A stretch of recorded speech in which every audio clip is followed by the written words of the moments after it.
ಮೂಡ ಬಗ್ಗೆ ಈಗ ನೀವು ಆಗಲೇ ಎರಡು ಮೂರು ಸಾರಿ ಕ್ಲಾರಿಫೈ ಮಾಡಿದ್ದೀರಿ ಸರ್. ಎರಡು ಮೂರು ಸಾರಿ ಕ್ಲಾರಿಫೈ ಮಾಡಿದ್ದೀನಲ್ಲಪ್ಪ.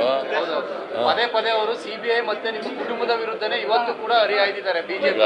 ಬಿಜೆಪಿಯವ್ರಿಗೆ ಏನೂ ವಿಷಯ ಇಲ್ಲ. ಅವರು RSS ಏನು ಹೇಳ್ತಾರೆ ಅದು ಕೇಳ್ಕೊಂಡು ಚಳುವಳಿ ಮಾಡ್ತಾರೆ, ಗೊತ್ತಾಯ್ತಾ? RSSನವರ ಇವ್ರಿಗೆ ಟ್ವಿಟರ್ ಮಾಡ್ತಾರೆ, ಅವ್ರು ಹೇಳ್ದಾಗ ಕೇಳ್ಕೊಂಡು ಮಾಡ್ತಾರೆ. ಇಶ್ಯೂನೇ ಇಲ್ಲ. Where is the issue in MUDA? Where is the issue? ಹಾಗಾದ್ರೆ ನಾವು 3 ಎಕರೆ 16 ಗುಂಟೆ ನಮ್ಮ ಜಮೀನನ್ನು ಅವರು ಆಕ್ರಮಿಸ್ಕೊಬಿಟ್ಟಿದ್ದಾರೆ, ಸೈಟ್ ಮಾಡಿ ಇದನ್ನ ಹಂಚ್ಬಿಟ್ಟಿದ್ದಾರೆ. ನಮಗೆ ಕಂಪನ್ಸೇಷನ್ ಕೊಟ್ಬಿಡ್ಲಿ, ಸೈಟ್ ವಾಪಸ್ ತಗೊಂಡು 3 ಎಕರೆ 16 ಗುಂಟೆಗೆ ಎಷ್ಟು ಕಾಂಪನ್ಸೇಷನ್ ಕೊಡಬೇಕು ಅದು ಕೊಟ್ಬಿಡ್ಲಿ. 60 ಕೋಟಿ ಆಗುತ್ತೆ,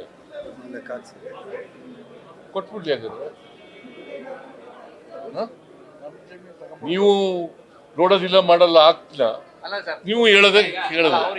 ಅವ್ರು ಏನಾರ ಹೇಳಲಿ. ಲ್ಯಾಂಡ್ ಲೂಸರ್ ಈಸ್ ಡಿಫರೆಂಟ್, ನಮ್ಮ ಕೇಸು ಡಿಫರೆಂಟ್. ನಮ್ದು 3 ಎಕರೆ 16 ಗುಂಟೆನ ಒತ್ತುವರಿ ಮಾಡ್ಕೊಬಿಟ್ಟಿದ್ದಾರೆ ಅವರು.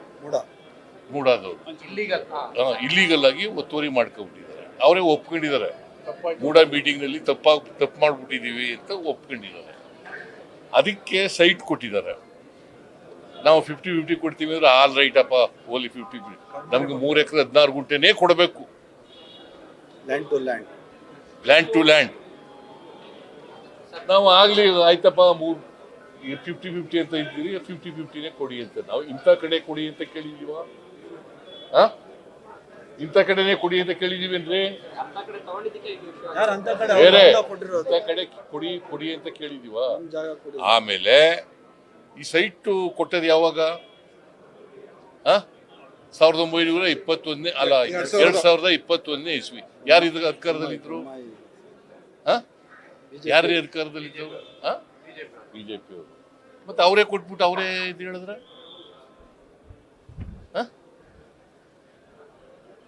ಅವರೇ ಕಾನೂನು ಬಾಹಿರ ಅಂತ ಹೇಳಿದ್ರೆ ಹೆಂಗ್ರಿ? ನಾವು ಇಂಥ ಕಡೆ ವಿಜಯನಗರದ 3ನೇ ಸ್ಟೇಜು 4ನೇ ಸ್ಟೇಜ್ನಲ್ಲಿ ಕೊಡಿ ಅಂತ ಕೇಳಿಲ್ಲ. ನಮಗೆ ಪರ್ಯಾಯವಾಗಿ ನೀವು 50-50 ಕೊಡ್ತೀವಿ ಅಂತ ಹೇಳಿದ್ದೀರಿ, ಅದಕ್ಕೆ ಒಪ್ಕೊಂಡಿದ್ದೀವಿ. ನಾವು 50-50 ಕೊಡ್ತೀವಿ ಅಂತ ಹೇಳಿದ್ದೀರಿ, ಕೊಡ್ರಿ ನಮಗೆ ಪರ್ಯಾಯ ಕೊಡಿ ಅಂತ. ಆಯ್ತಪ್ಪ, ಲ್ಯಾಂಡ್ ಟು ಲ್ಯಾಂಡ್ ಕೊಟ್ಟಿದ್ದಾರೆ. ನಮಗೆ 3 ಎಕರೆ 16 ಗುಂಟೆ ಕೊಡಬೇಕು. ಆಕ್ಚುಲಿ ನಮ್ಮ ಜಮೀನನ್ನು ನೀವು ಸೈಟ್ ಮಾಡಿಬಿಟ್ಟು ಪಾರ್ಕ್ ಮಾಡಿ ಎಲ್ಲ ಹಂಚ್ಬಿಟ್ಟು ಹಾಗಾದ್ರೆ 3 ಎಕರೆ 16 ಗುಂಟೆ ನಾವು ಬಿಟ್ಬಿಡೋದ? ನಾನು ಮುಖ್ಯಮಂತ್ರಿ ಅಂತ ಬಿಟ್ಬಿಡೋದೇನ್ರಿ?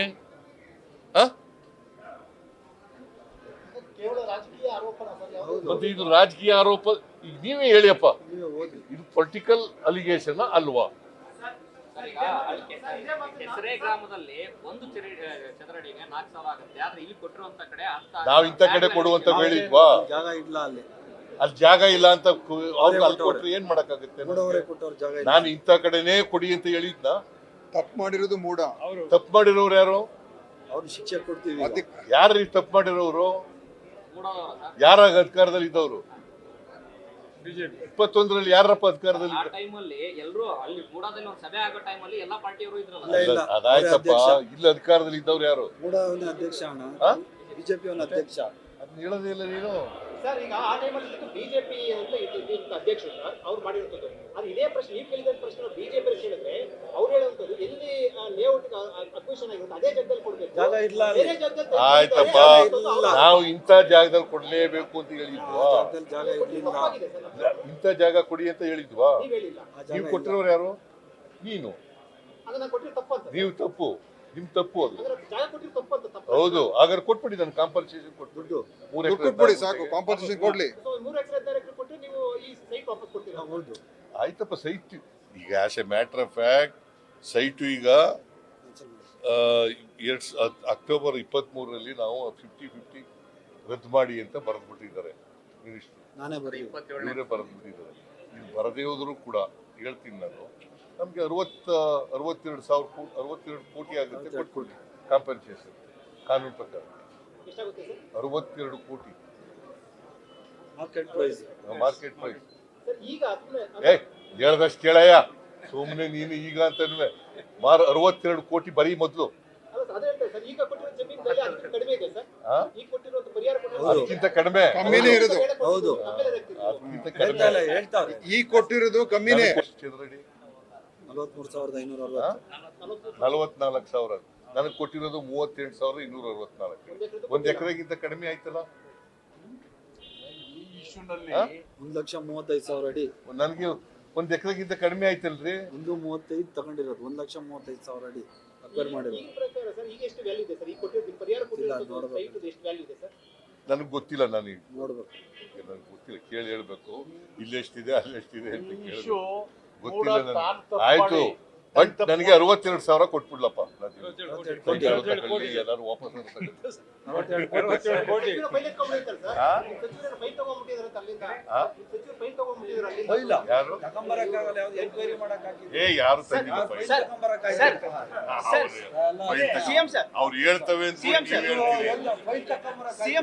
ಅವರು ಸುಳ್ಳು ಹೇಳ್ತಾ ಇದ್ದಾರೆ. ಎಲ್ಲ ರಾಜಕೀಯವಾಗಿ ಮಾಡ್ತಕ್ಕಂಥ ಆರೋಪಗಳೇ ಹೊರತು ಯಾವುದು ಕೂಡ ಅಂಕಿಅಂಶಗಳ ಮೇಲೆ ಮಾಡ್ತಕ್ಕಂಥ ಆರೋಪಗಳಲ್ಲ. ಸರ್ ನಿನ್ನೆ ರಾಮನಗರ ಮತ್ತು ಕನಕಪುರವನ್ನ ಬಿಬಿಎಂಪಿ ವ್ಯಾಪ್ತಿಗೆ ಸೇರ್ಪಡೆ ಮಾಡ್ಬೇಕಂತ DKಶಿ ಹೇಳಿದ್ರು. ಅದ್ರ ಬಗ್ಗೆ ನೀವು ನ್ಯೂಸ್ ಫಸ್ಟ್ ನಿರ್ಭೀತಿಯಿಂದ ನಿಮ್ಮ ಪರವಾಗಿ.